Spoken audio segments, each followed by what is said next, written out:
Kabar sahabat Umas sekalian, semoga senantiasa sehat dan dalam lindungan Allah Subhanahu wa taala.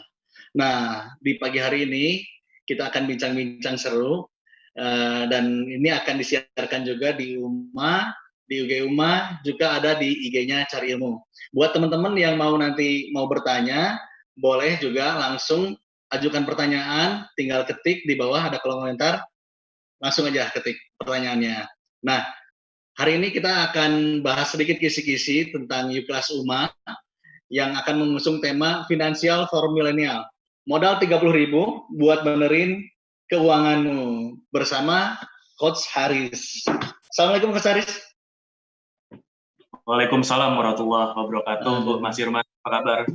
Alhamdulillah baik. Alhamdulillah. Sehat ya? Sehat-sehat, alhamdulillah. Nah, saya sebelum kita mulai nih, Coach Haris, nanti yang akan disiarkan di rumah ini berupa kelas coaching ya, pelatihan tentang financial planner, betul? Ya, betul. Nah, itu kan spesifiknya terkait dengan millennials ya, berhubungan sama millennials. Berhubungan dengan milenial. Oke.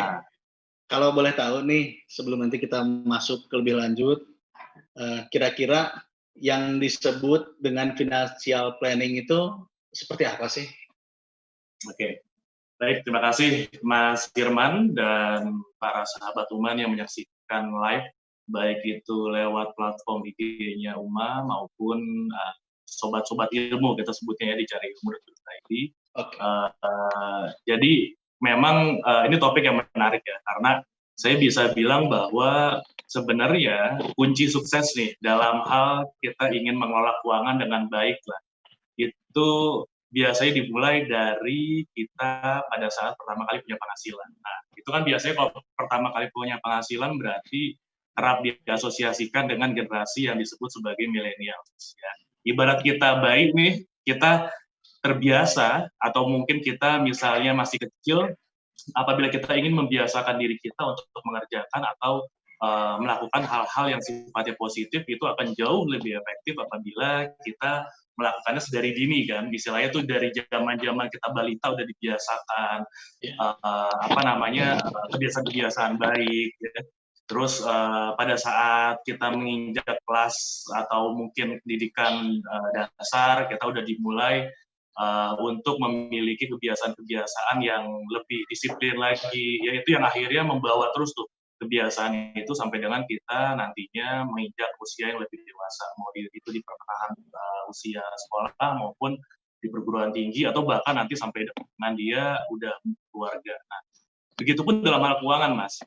Sebenarnya akan jauh lebih baik lagi apabila itu dimulai dari kita usianya tuh kecil. Jadi dalam artian kita masih kecil pun para orang tua ini udah bisa harusnya mengajarkan hal-hal simpel dalam hal keuangan. Nah, makanya sekarang sebelum kita masuk lebih jauh dari sisi orang tua, nah orang tua ini kan banyak juga yang saat ini masih berusia mungkin di antara 25 sampai 35 awal-awal mereka punya anak ya. Nah, jadi ini sebenarnya bekal nih Mas, bekal untuk semua, tidak pandang orang yang memang baru pertama kali punya penghasilan sampai dengan yang sudah akhirnya memiliki anak. Nah, itu yang akhirnya mereka itu bisa start nih, mulai untuk ikut Yuklas ini, karena ini mencakup banyak segmen.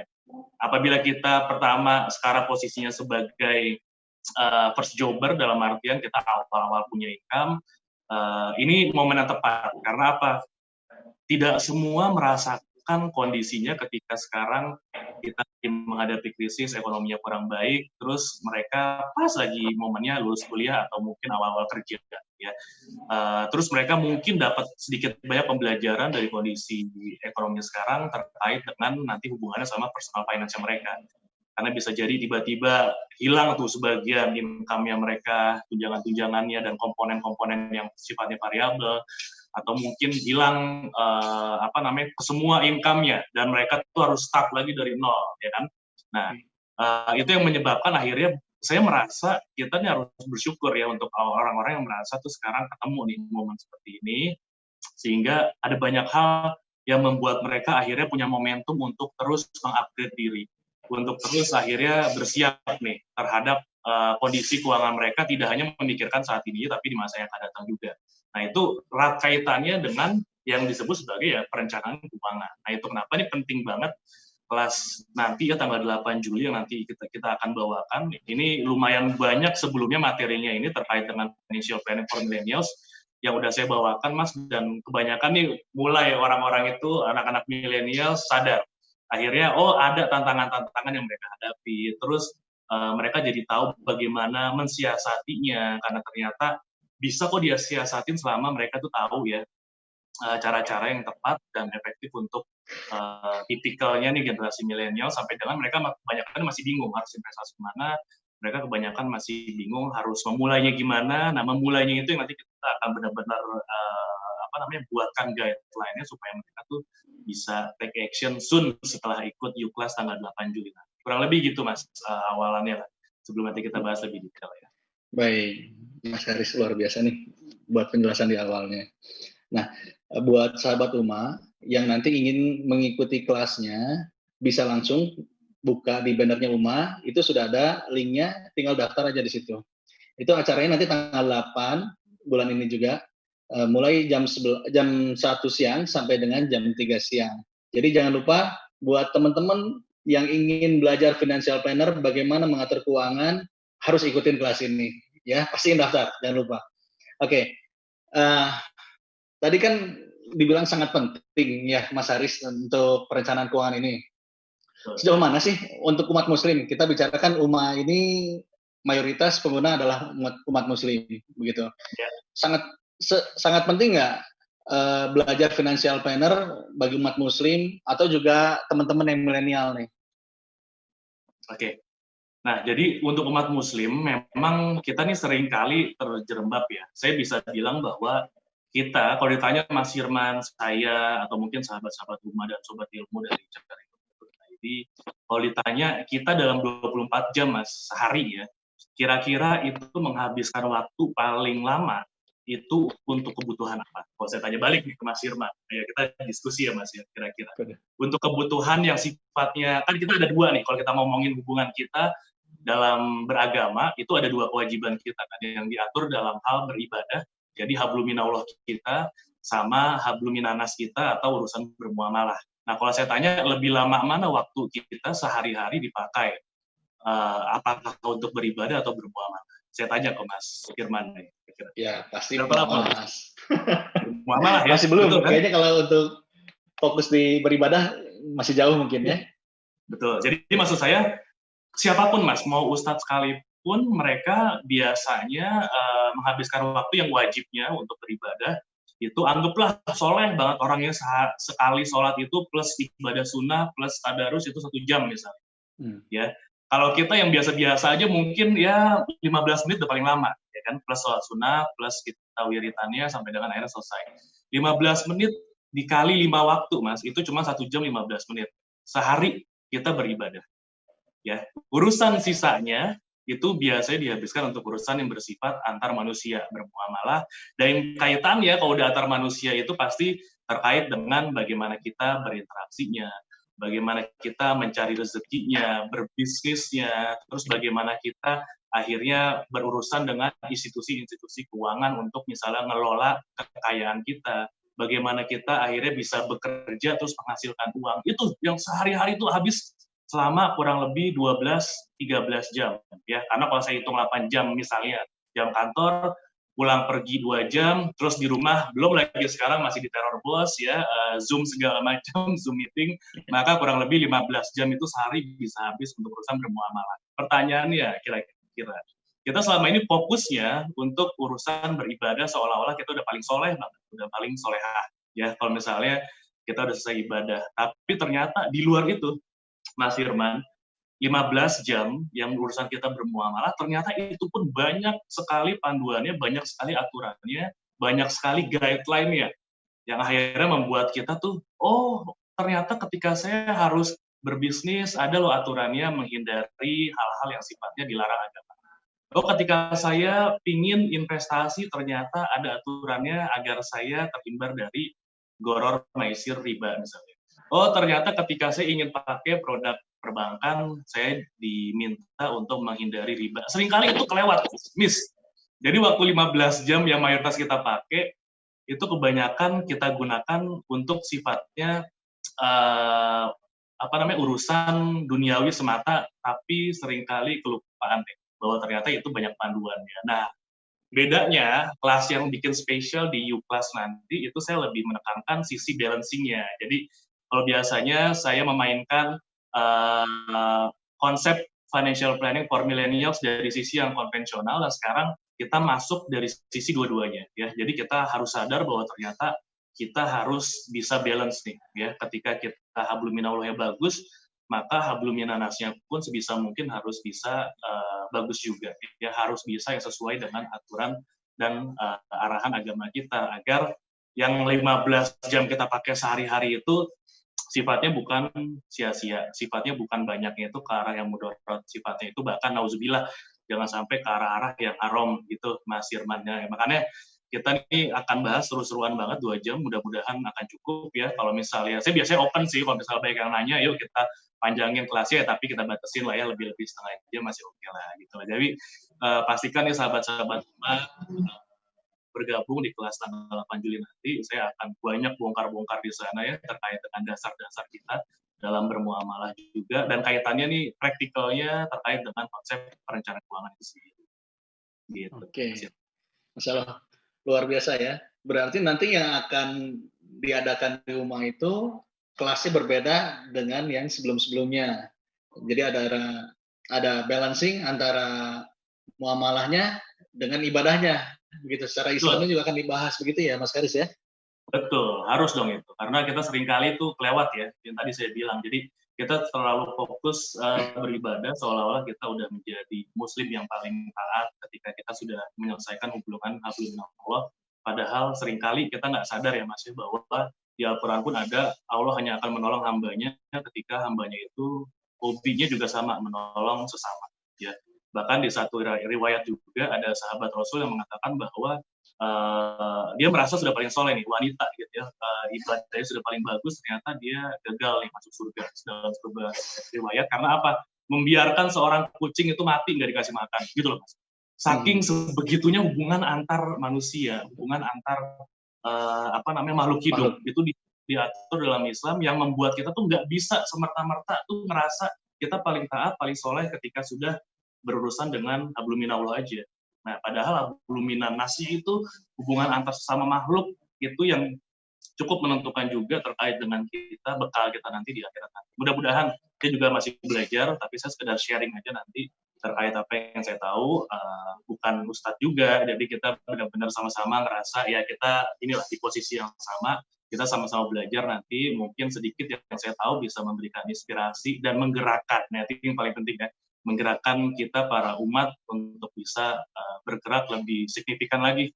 Karena pas saya kasih tahu sedikit gambaran, Mas Irman izin ya, terkait dengan kondisi perekonomian kita dan kaitannya sama produk-produk keuangan yang sifatnya syariah, sekarang kita masih di dalam jebakan sebutannya itu 5%. Kalau untuk perbankan syariah, karena saya memang pernah juga langsung terjun di industri perbankan syariah, pernah jadi banker syariah juga. Terus kalau misal secara total, plus pasar modal, plus sekuritas, plus insurance, kita masih kurang lebih jebakannya itu di 6%. Jadi dari total 250 juta menjelang, atau saya ngomong menjelang 300 juta masyarakat muslim Indonesia, di mana 80% ya saya ambil, jadi sekitar 240-250 juta ya umat muslim, tapi yang menggunakan produknya not even sampai 2 juta. Bayangin deh, dari 250 juta not even sampai 2 juta pengguna produk-produk keuangan syariah. Padahal di kita itu sekarang udah banyak banget produk-produk keuangan syariahnya. Kita sebut aja dari produk yang sifatnya very very konservatif sampai dengan yang very very agresif sampai dengan saham, itu semua udah ada listingnya terkait dengan saham syariah, terkait dengan produk turunannya misalnya reksadana syariah, sampai dengan surat hutang pun, obligasi yang kemarin keluar ORI 17, itu juga ada versi syariah yang disebut sebagai sukuk, kita biasanya nyebutnya, itu pun sudah ada. Tapi pertanyaannya, kita sudah menjadi bagian dari situ, atau kita baru rame-rame aja nih di sosial media, ya menjadi followersnya Uma, menjadi followersnya di saya juga ada komunitasnya alma.id, tapi belum tergerak. Nah, makanya saya nanti akan kasih hal-hal yang membuat kita seharusnya udah makin yakin untuk bergerak, udah makin yakin sebagai umat muslim nih, untuk nggak sekedar rame-rame di media aja, nggak rame-rame di jalan ketika ada masalah ya. Masih ingat dalam ingatan kita tuh pasti giroh kita di 411 212 yang sempat berlangsung beberapa tahun yang lalu, tapi ternyata itu hampir tak berbekas ketika dikaitkan dengan action kita dalam penggunaan produk-produk yang sifatnya syariah. Nah, jadi itu yang nanti mudah-mudahan Mas Firman bisa lebih detail kita masuk dan kita jelaskan di sesi tanggal 8 Juli nanti. Oke.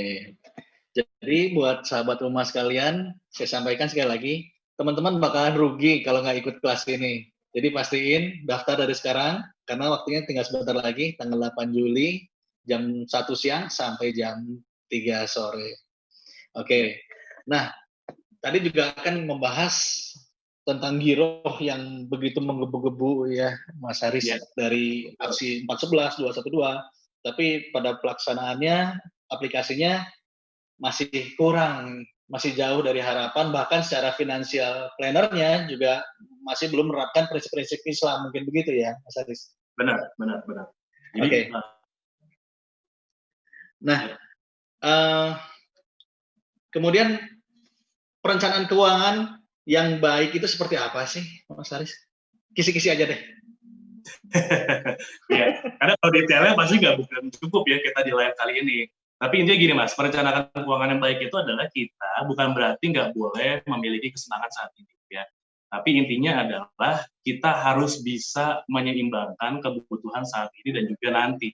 Seperti Allah firmankan juga di surat Al-Hasyr ayat 18, itu diawali dengan hai orang-orang yang beriman. Bayangkan ya, kepada orang-orang beriman kita diminta untuk mempersiapkan masa depan. Jadi kalau ada orang yang ngerasa bahwa masa depan itu udah dijamin Allah, ketika ternyata dia ngerasa saya hanya tawakal aja cukup karena pasti rezeki itu Allah sudah mengatur tanpa adanya ikhtiar, maka yang ada itu seringkali misleading jadi ketika menggunakan atau menerapkannya ke dalam konsep financial planning-nya. Karena ketika pada saat itu saya ngambil kisah-kisah yang memang kita sering dengar ya. Ketika zaman Rasul dulu ya, ibunda Nabi Isa SAW, Sayyidatuna Maryam, pada saat itu kalau kita pernah ingat ceritanya, beliau itu sedang hamil besar dan bersender di pohon kurma. Ya, terus beliau itu ingin cari sesuatu hal untuk dimakan karena udah ngerasa nggak kuat, karena ngerasa udah lemes gitu ya. Terus Allah bilang apa pada saat itu? Wahai Maryam, gerakanlah punggungmu untuk menjatuhkan kurma. Bayangin Mas, orang lagi hamil besar ya, terus ibu-ibu bersandar di pohon kurma, suruh gerakin punggungnya, kan kesannya tuh nggak mungkin banget kurma itu akan jatuh. Tapi ternyata ada proses ikhtiar untuk menyempurnakan sebuah tawakal kita dalam seorang muslim, ya, bahwa ternyata apapun usaha yang kita lakukan selama memang niatnya itu untuk kebutuhan kita di masa yang akan datang, bahwa niatnya itu ternyata ada pos-pos yang merupakan hak orang lain, ya. Jadi dari penghasilan yang kita dapat ada hak orang lain di sana, ada kewajiban kita untuk berbagi. Terus dari yang kita dapat ternyata harta itu dibagi ke dalam beberapa jenis. Dari pertama sebagai cobaan sampai dengan amal soleh. Itu saya akan bahas di tanggal 8 ya secara detailnya.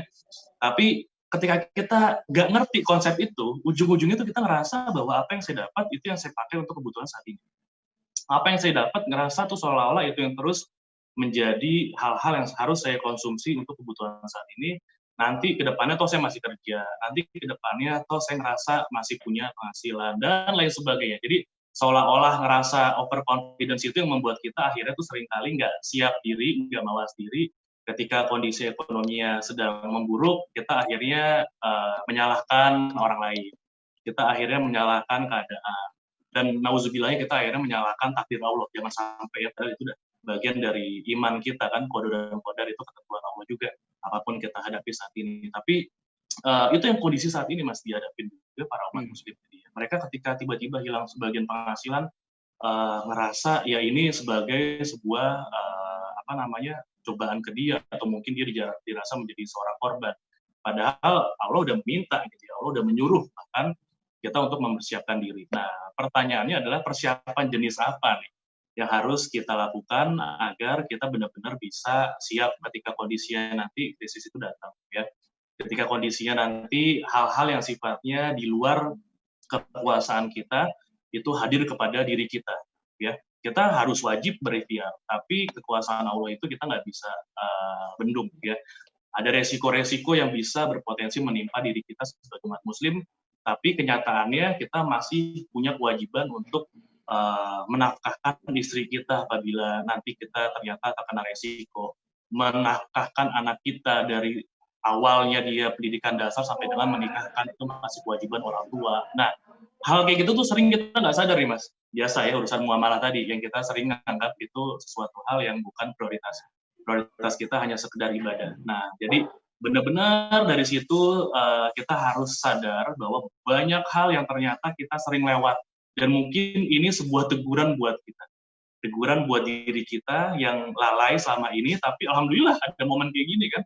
Ada momen kita terkena wabah COVID, ada momen ketika kita lagi terkena kendala dan masalah dari sisi keuangan pribadi. Tapi di balik semua itu seperti orang-orang di barat bilang, there are always opportunities beyond the crisis, bahwa ternyata ada hal yang pasti bisa kita ambil ketika kita memandangnya itu menjadi sebuah hal yang positif. Nah, jadi dalam hal keuangan pribadi, para sahabat Uma, para sobat ilmu juga, pastikan kita menjadi bagian dari orang-orang, para umat muslim yang memang sadar, yang memang akhirnya dapat ambil hikmah, karena sebaik-baik umat itu adalah yang bisa mengambil pelajaran dari suatu permasalahan. Nah, jadi banyak hal yang pasti bisa kita cari tahu, termasuk para sobat Uma yang lagi live sekarang ikutan atau mungkin yang sudah mendaftar.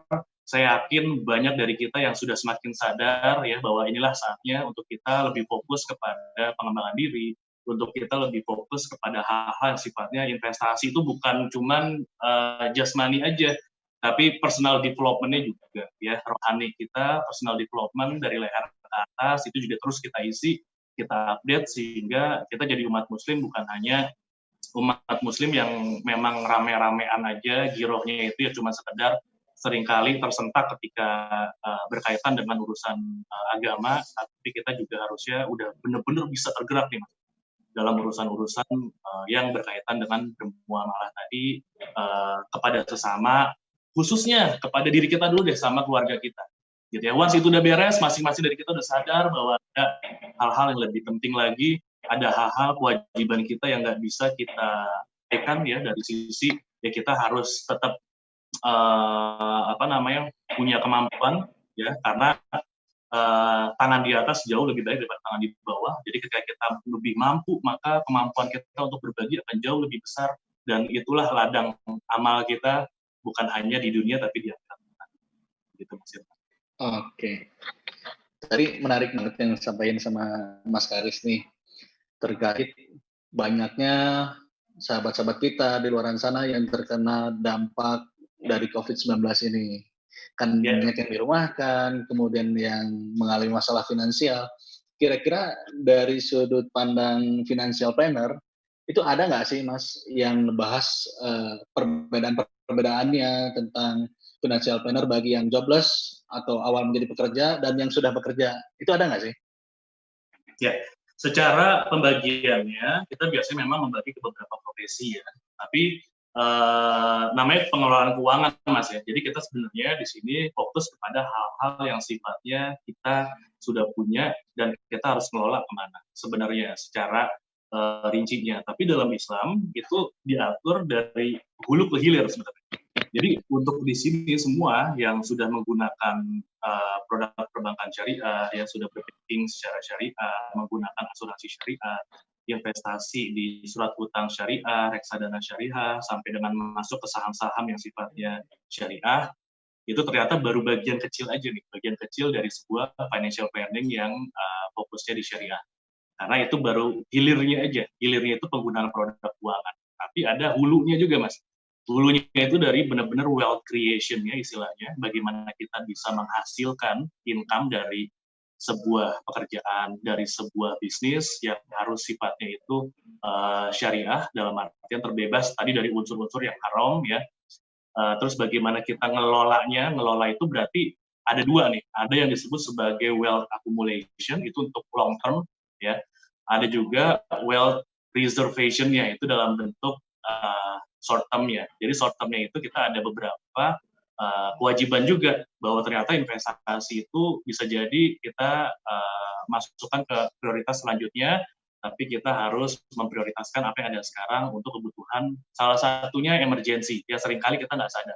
Ketika kondisinya lagi terkena wabah seperti yang tadi Mas Irman tanyakan, ternyata kita nggak siap, padahal banyak sekali pembelajaran, banyak sekali kisah di Al-Quran, ya, apabila kita mulai membaca mushaf kita lagi, atau nanti saya akan berikan banyak sekali beberapa panduan yang bisa kita jadikan sebagai guideline kita, agar kita punya nih sebuah konsep dalam merencanakan keuangan itu yang bukan sekadar kita di hilirnya aja, ya, penggunaan produk keuangan yang sifatnya syariah. Tapi kita benar-benar harus siap dari sisi protection-nya ada, dari sisi preservation-nya ada, dalam artian kita bagaimana caranya bisa melestarikan, apa istilahnya, mempreserve itu, membuat kekayaan kita long last lah. Ya, apa yang sudah kita kumpulkan itu nggak habis untuk kebutuhan saat ini aja. Berapa banyak sekarang umat muslim akhirnya terjebak pada rutinitas keuangan jangka pendek. Mereka terjebak pada pinjaman online yang sekarang lagi ngetren, P2P lending-nya, ya. Terus terjebak pada hal-hal yang sifatnya konsumtif karena nyari cashback, ya. Padahal dia nggak sadar tuh itu juga semuanya menghabiskan untuk kebutuhan jangka pendek. Nah, jadi seringkali ini lupa nih Mas jangka panjangnya, terus bagaimana mereka melestarikan tadi kekayaannya, menjaga nilai kekayaannya, memaintain strateginya seperti apa, produk-produk apa yang kira-kira bisa digunakan, itu seringkali kelewat oleh para umat muslim. Nah, jadi di sesi tanggal 8 Juli nanti, mungkin kalau misalnya kita banyak sekali bahasannya, kita bisa bagi ke beberapa kelas ya ke depannya, tapi sementara saya akan berikan dulu gambaran besarnya kepada para sahabat Uma nanti yang akan bergabung. Kalau dirasa butuh lebih detail, nanti kita akan coba buatkan seriesnya, kelasnya di sesi-sesi selanjutnya, mau itu terkait dengan investment-nya, terkait dengan protection-nya seperti apa, sampai dengan nanti asset allocation-nya misalnya. Nah, itu biasanya memang saya berikan kelas-kelas yang spesifik seperti itu, tapi untuk awalan nih, Sobat Uma, at least kita sudah tahu konsep, at least kita udah tahu harus gimana, itu nanti kita akan bahas secara lebih detailnya di tanggal 8 Juli nanti. Gitu Mas Irman ya. Iya. Artinya yang dari disampaikan oleh Mas Karis tadi juga bahwa financial planner ini juga sangat cocok buat teman-teman yang baru akan menikah atau pasangan yang baru menikah, begitu ya? Semua Mas, semua. Mau yang newlywed, berarti dia harus menghadapi kondisi di mana mungkin sekarang udah hamil, maka beberapa bulan mendatang akan punya anak. Nah, ketika sudah punya anak, itu ternyata sudah harus ada beberapa pos yang dipersiapkan sedari sekarang. Ya, karena kalau enggak, seringkali begitu anak, misal ya, paling umum deh, biaya pendidikan anak. Mereka nggak tahu nih, proyeksinya itu berapa sih ketika anak masuk SD, anak masuk SMP, anak masuk SMA, sampai dengan kuliah. Ya, ketika ternyata mereka ngerasa, oh gue bisa nanti dari gaji sendiri, ketika anak udah umur 6 tahun, 7 tahun masuk SD, ternyata biayanya saat ini aja, present value-nya, itu sudah bisa antara 25 sampai 50 juta, itu untuk yang standar swasta. Ya. Untuk yang negeri, ya kita nggak usah ngomong lah, nggak semua juga kan bisa masuk negeri, ya kan.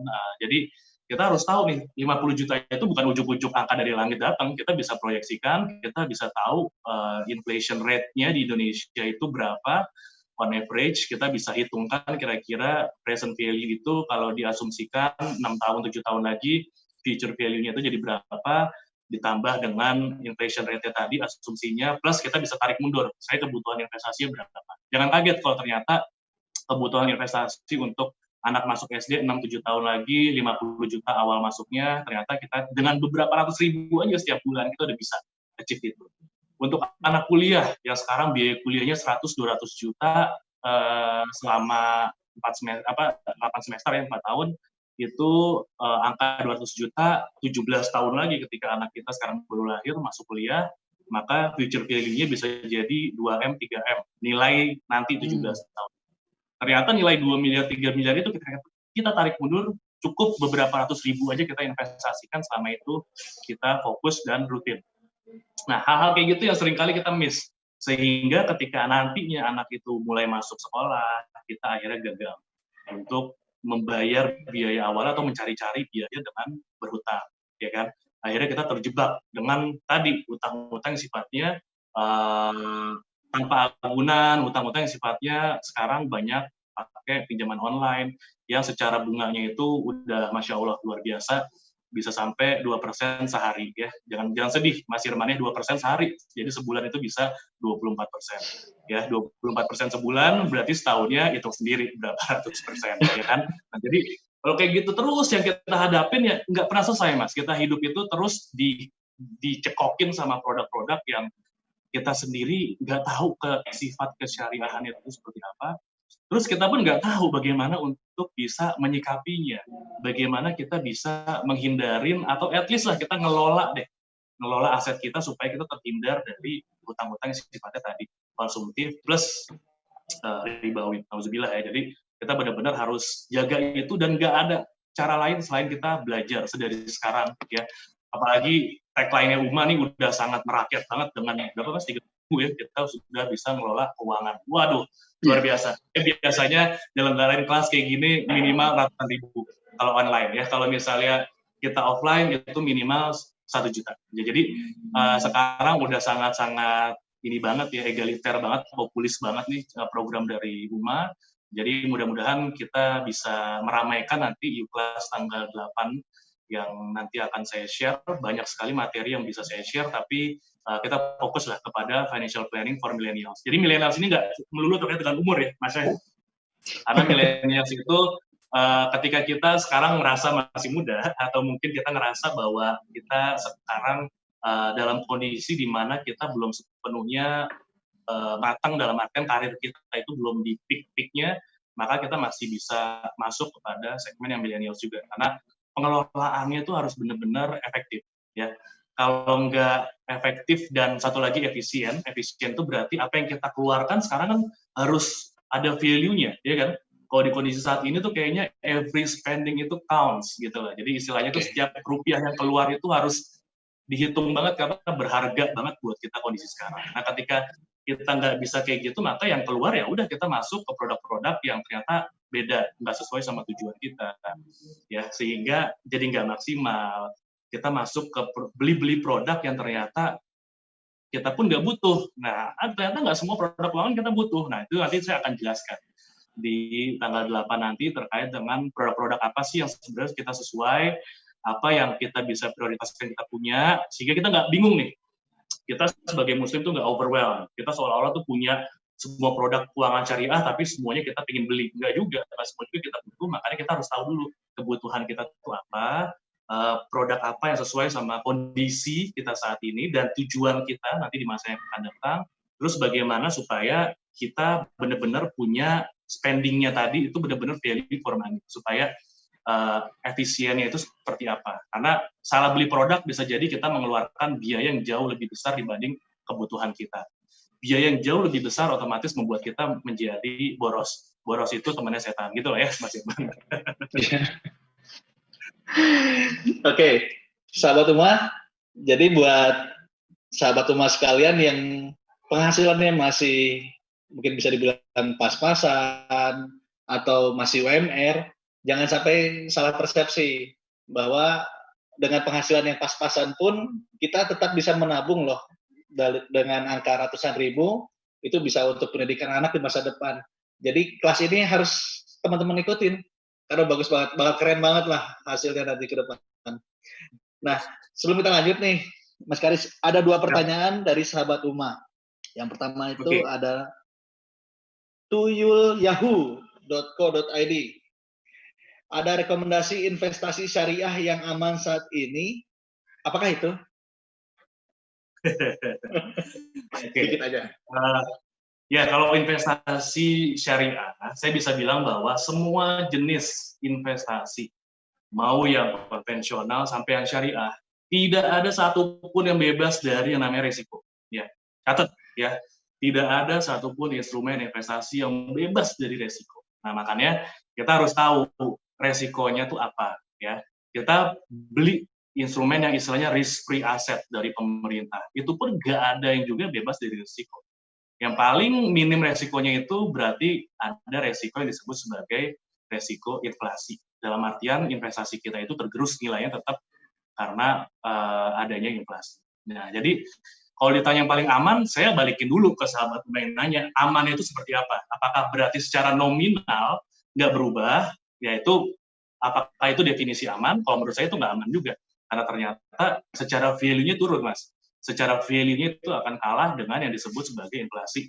Ya, itu musuh kita bersama nih, setiap tahunnya, termasuk di kondisi yang ekonomi memburuk seperti ini ya, karena inflasi itu bisa terjadi di dua kondisi. Ketika kondisi ekonomi lagi bagus, itu bisa jadi inflation karena ekspektasi permintaan itu akan jauh lebih besar, ekonomi membaik berarti orang-orang itu daya belinya meningkat, ataupun ketika ekonominya sedang buruk.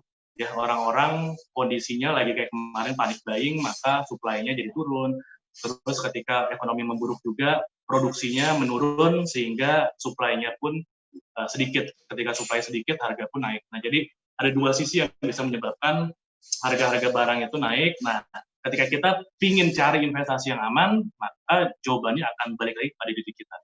Seperti apa definisi amannya? Kalau misalnya nominal tadi, berarti sebenarnya ada risiko juga di sisi lawannya inflasi, karena secara value akan terus turun. Ya. Terus ketika kita ngomongin aman, apakah itu berarti dijamin? Maka kalau sudah dijamin, bisa jadi juga resikonya sama, yaitu terkait dengan inflasi juga, karena rate-nya biasanya nggak lebih dari 5%. Apalagi sekarang suku bunga acuan kita, kalau di Bank Indonesia itu udah turun ya, terakhir itu udah sampai di 4%. Nah, jadi kita harus tahu dulu definisinya seperti apa. Kalau menurut saya definisi yang aman itu adalah kita berinvestasi sesuai dengan tujuan kita. Tujuan kita dibagi 3, Mas Irman ya. Saya kasih kisi-kisi sedikit untuk kelas nanti tanggal 8. Yang pertama itu tujuan jangka pendek. Ya. Tujuan jangka pendek itu berarti antara kita saat ini sampai dengan kita nanti mau punya sesuatu hal di tahun mendatang, 1 tahun ya. Terus ada tujuan jangka menengah. Tujuan jangka menengah 1-5 tahun. Anything yang kita pinginkan lebih dari 1 tahun sampai dengan kurang dari 5 tahun, itu masuk ke tujuan jangka menengah. Ya, ada lagi satu lagi jangka panjang. Jangka panjang berarti lebih dari 5 tahun. Nah, sekarang balik lagi ke kita mau pakai produk itu untuk apa? Masing-masing tujuan itu ada banyak produknya, Mas Irman. Ya, masing-masing produk itu pun ada banyak ragamnya, sehingga kita harus tahu profil resiko kita seperti apa.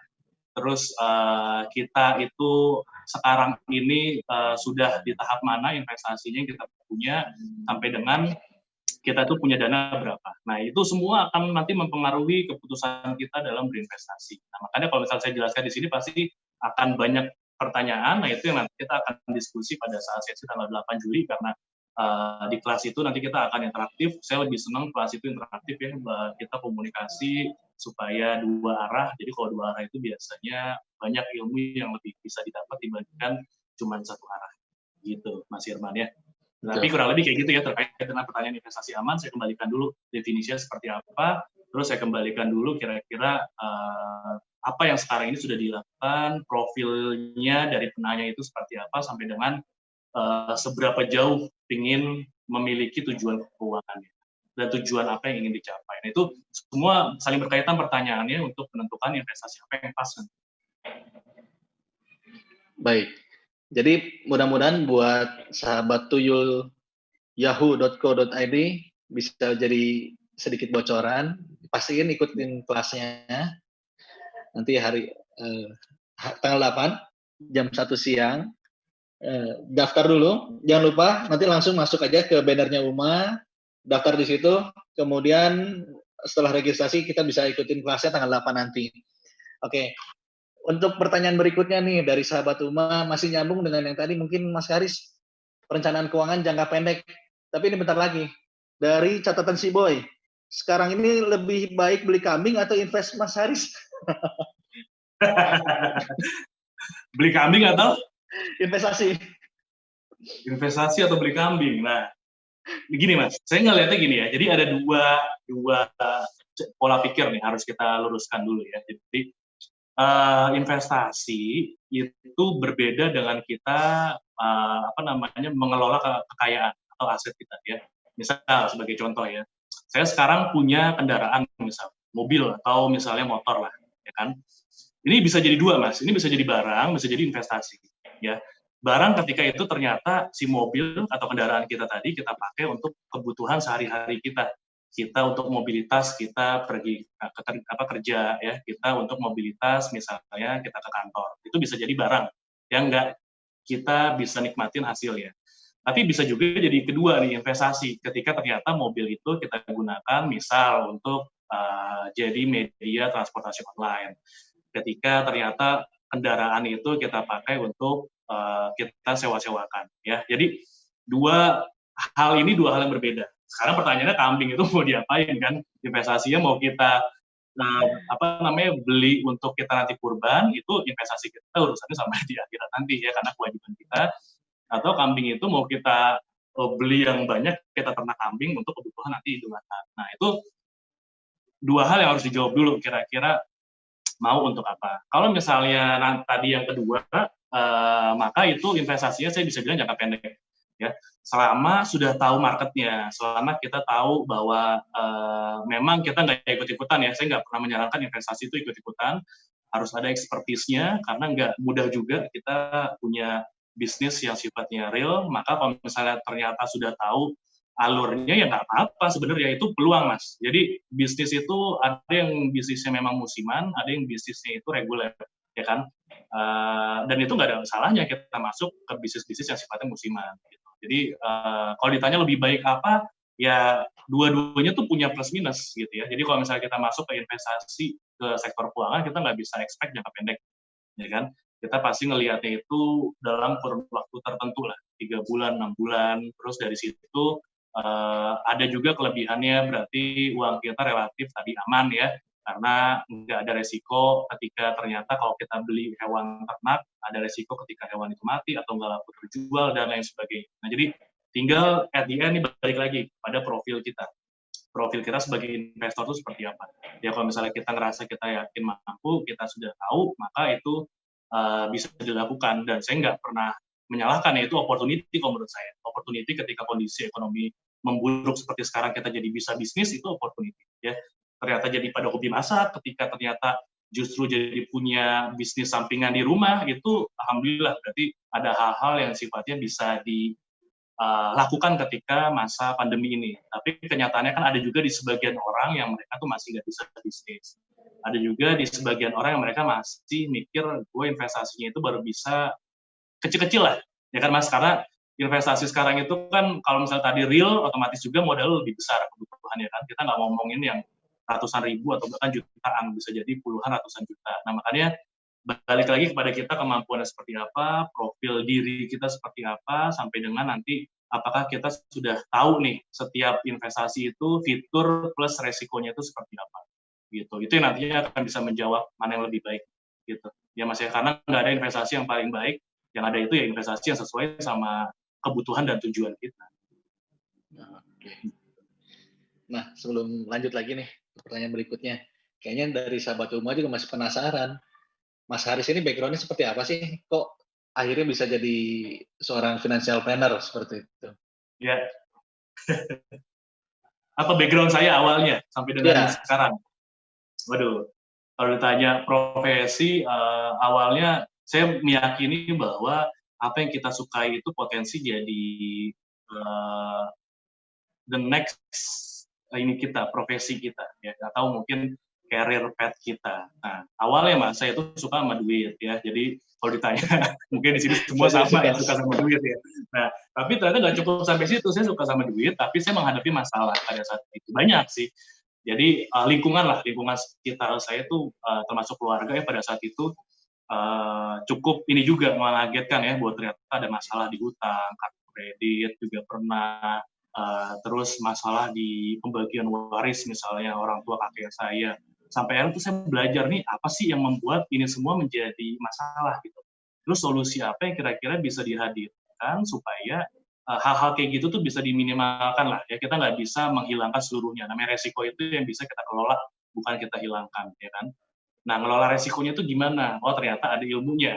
Nah ilmunya itu karena saya belajar mas, dari ambil sertifikasi dulu, terus saya mentoring juga ke orang yang memang pakar di bidangnya pada saat itu.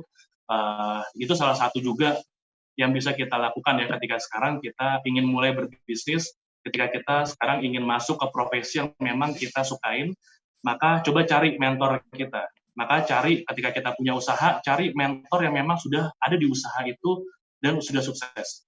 Itu akan menjadi shortcut kita untuk punya bisnis yang kurang lebih bisa meniru lah cara-caranya. Jadi ATM-nya itu jalan, amati, tiru, modifikasinya itu jalan. Ya.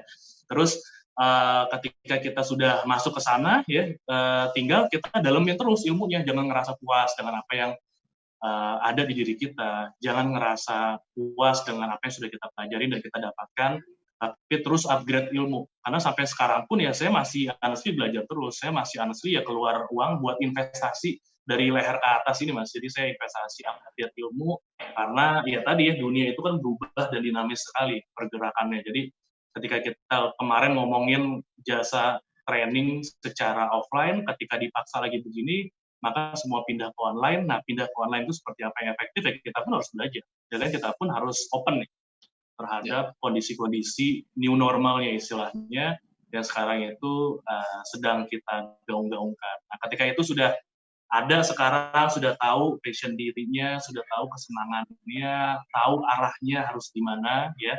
Arahnya itu berarti either kita ngambil ilmu-ilmu dari langsung mentornya atau kita ambil sekolah-sekolah yang memang berkaitan dengan itu.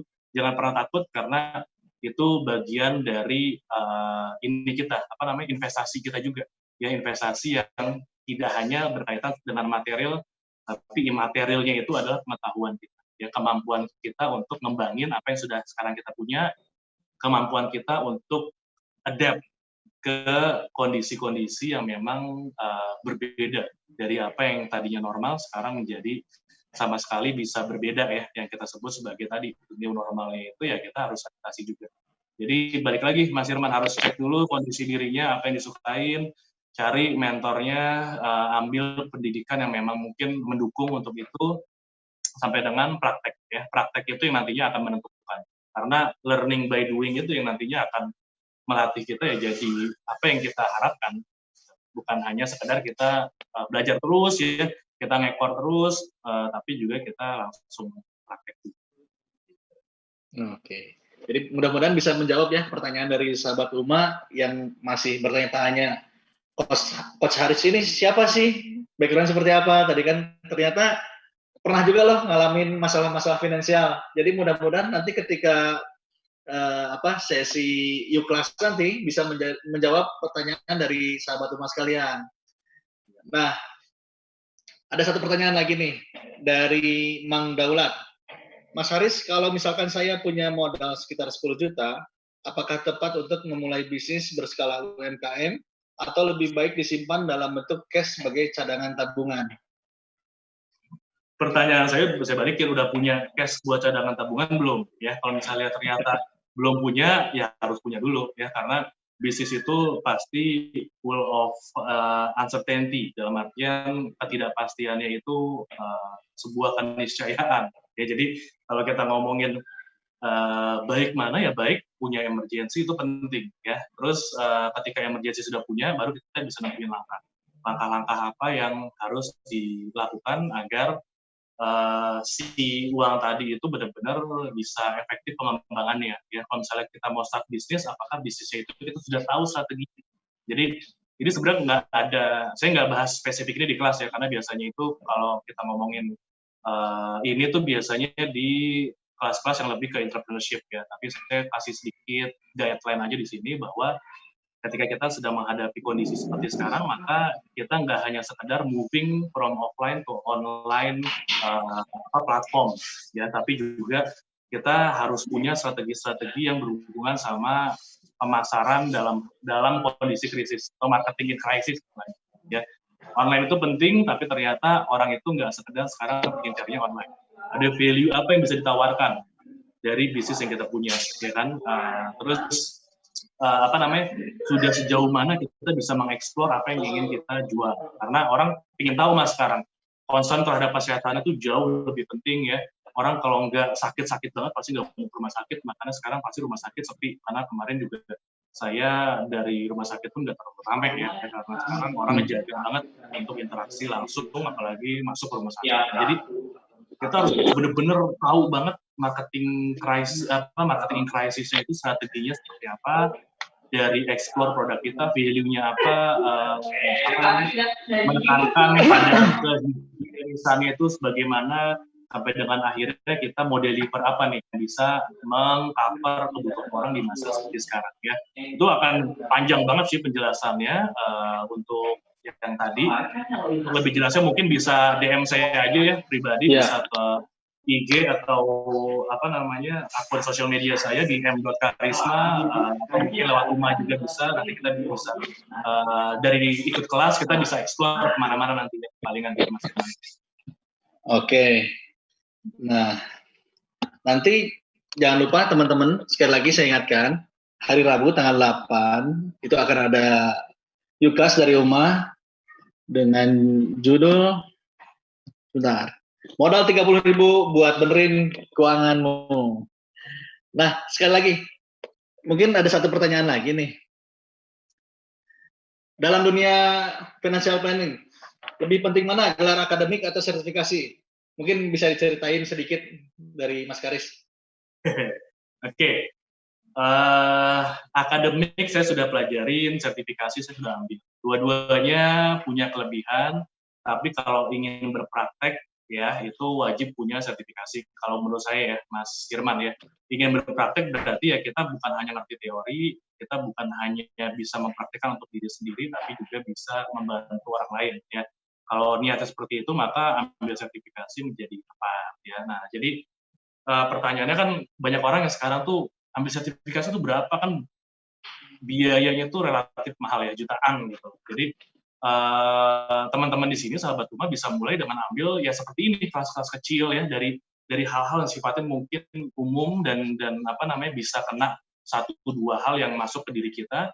Dari situ kita bisa explore lagi, kira-kira ada hal lain lagi apa yang bisa saya ambil, misalnya ada kelas-kelas apa lagi yang akhirnya bisa saya manfaatkan yang sesuai dengan kondisi saya dan kebutuhan saya gitu Mas Firman ya. Jadi dua-duanya itu penting, akademis kita jadi tahu secara teori itu seperti apa, dan sertifikasi itu kita jadi tahu prakteknya dari apa yang sudah kita pelajarin itu apakah sesuai atau tidak, lalu apakah ada hal-hal update yang akhirnya membuat teori itu menjadi bisa apa namanya terupdate kondisinya dengan kondisi saat ini gitu, dan lain sebagainya lah yang akhirnya membuat kita tuh bisa tahu nih kira-kira passion kita tuh di mana gitu ya. Tapi yang saya sejauh ini lewati ya sertifikasi itulah yang akhirnya membuat kita tuh jadi lebih paham secara lebih detail dan secara prakteknya gitu ya. Tapi sertifikasi itu juga ada challenge dari sisi ya pasti investasi awalnya gitu. Jadi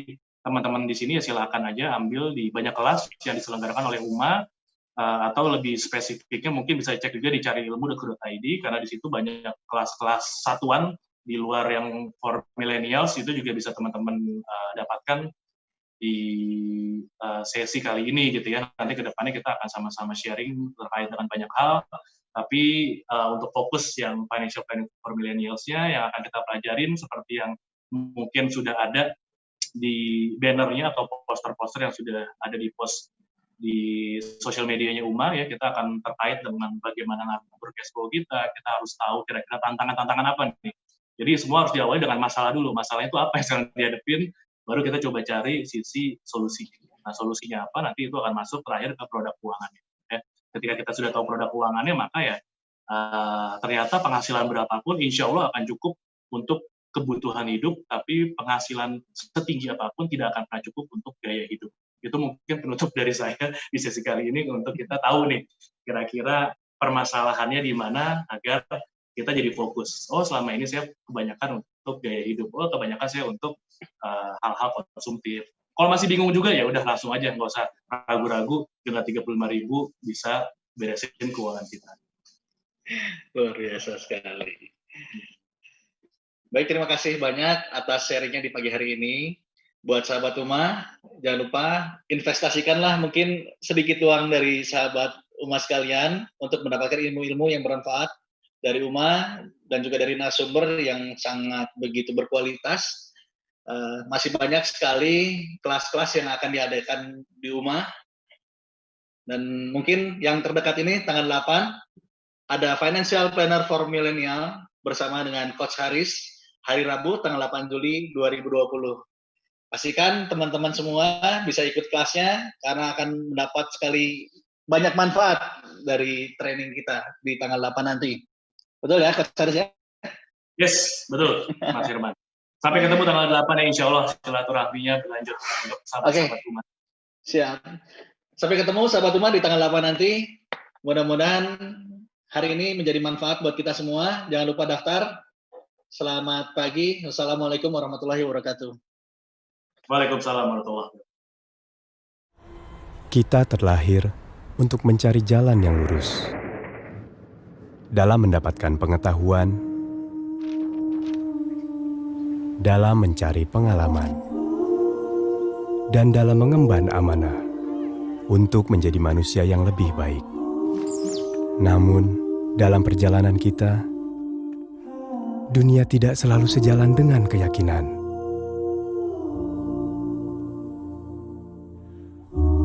Zaman mendatangkan beragam pilihan, namun yang baik untuk kita tidak selalu jelas di depan mata.